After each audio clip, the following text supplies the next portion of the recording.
උමයන්ග මල්ලිගේ i5 3rd gen gaming PC එක.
Computers, Sri Lanka's #1 computer solutions.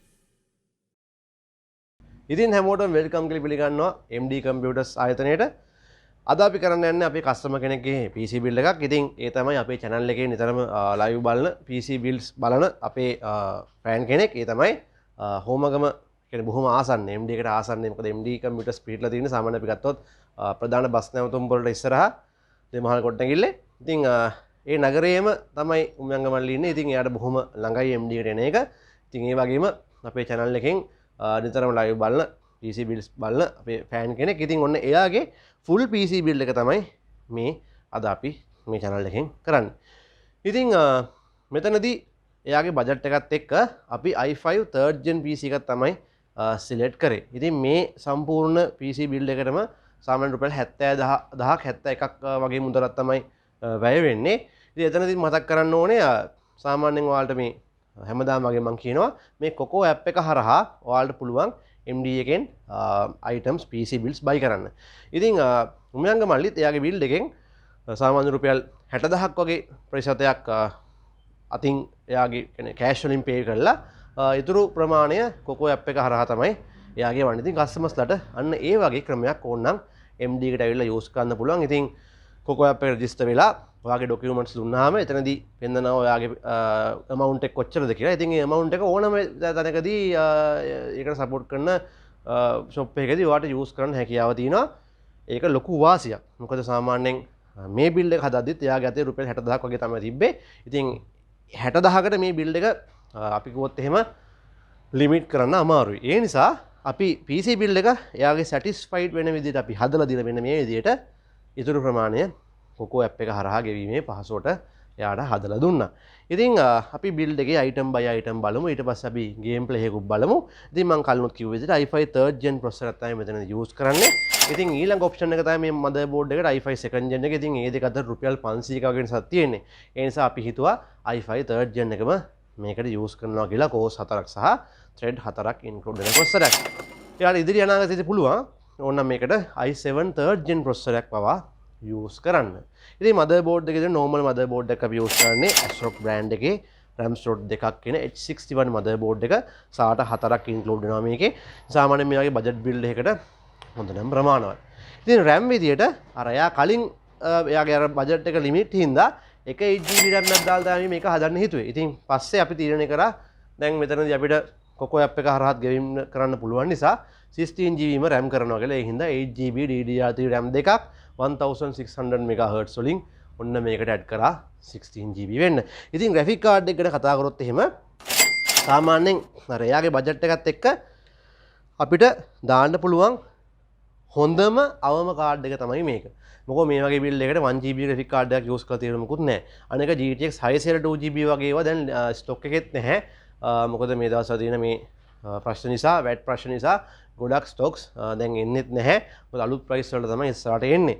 ඉතින් ඒ නිසා GTX 770 නැත්නම් 770 2GB VG එකක්ම මේකට යූස් කරා Gigabyte බ්‍රෑන්ඩ් එකේ මේ ෆෑන්ස් 3 ඉන්ක්ලූඩ් වෙන හොඳ VG එකක් මේකට අපි යූස් කරා. සාමාන්‍යයෙන් මේකෙන් Far Cry 5 New Dawn ඒ වගේ ටිකක් 2018 19 අතරතුර ආපු ගේම්ස් ගොඩක් ප්ලේ කරන්න පුළුවන්. අපි ගත්තොත් එහෙම Assassin's Creed Odyssey වගේ වෙනකල් හොඳට ප්ලේ කරගන්න පුළුවන්. ඔය Forza 5 එක උනත් සාමාන්‍යයෙන් මේකෙන් ඇද ගන්න පුළුවන්. ටිකක් low graphics දාලා Forza 4 එක නම් හොඳටම පුළුවන්. NFS එකේ payback එක වගේ වෙනකල් ඇද ගන්න පුළුවන්. ඒ වගේ එක ලිමිට් එකක ගේම්ස් ප්‍රමාණයක්. අපි ගත්තොත් Cricket 19 එක වගේ ස්පෝර්ට්ස් පැත්තෙන් බැලුවොත් එහෙම සාමාන්‍ය රේන්ජ් එක ගේම්ස් ප්‍රමාණයක් මේකෙන් ඇද ගන්න පුළුවන්. ඉතින් මේ graphic card එකට අපි යූස් කරනවා 500 watt power supply එකක්. ඒක මෙතනදී අපි වෙනම 550 watt power supply එකක්. ඒක මෙතනදී අපිට බලා ගන්න පුළුවන් මේ විදිහට. ඉතින් storage විදිහට 500GB SATA desktop hard එකක් තමයි මෙතනදී යූස් කරන්නේ. එයා තව ටික කාලෙකින් පොඩ මේක අප්ග්‍රේඩ් කරගනිවි.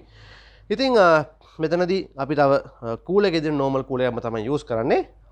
ඒ වගේම කේසින් එක විදිහට RYZEN බ්‍රෑන්ඩ් එකේ එන මේ Lite කේසින් එක තමයි මෙතන යූස් කරන්නේ. ඉතින් මේකෙදි ඉස්සරහා ලස්සන RGB stripe edition එකක් බලා ගන්න පුළුවන්. ඉතින් වෙනම fans included නැති හින්දා 120mm RGB fan එකක් අපි මේකට යූස් කරනවා. ඉතින් mouse keyboard වෙනු දාන්න අවශ්‍ය නිසා අපි සාමාන්‍යයෙන් budget option එකට ගියා. පෙනුම වගේම හොඳ කල්පවත්මකටත් එක්ක දෙයක් ගන්න ඕන හින්දා මේ JEDEL බ්‍රෑන්ඩ් එකේ GK1112 gaming backlighting keyboard එකයි mouse එකයි දෙකම එකතු වෙන මෙන්න මේ combo set එක අපි මේකෙදි යූස් කරනවා. ඉතින් monitor එක විදිහට අපි යූස් කරන්නේ අඟල් 20 Acer monitor එකක් තමයි යූස් කරන්නේ. ඉතින් මෙතනදී පොඩි දෙයක් තව තියෙනවා.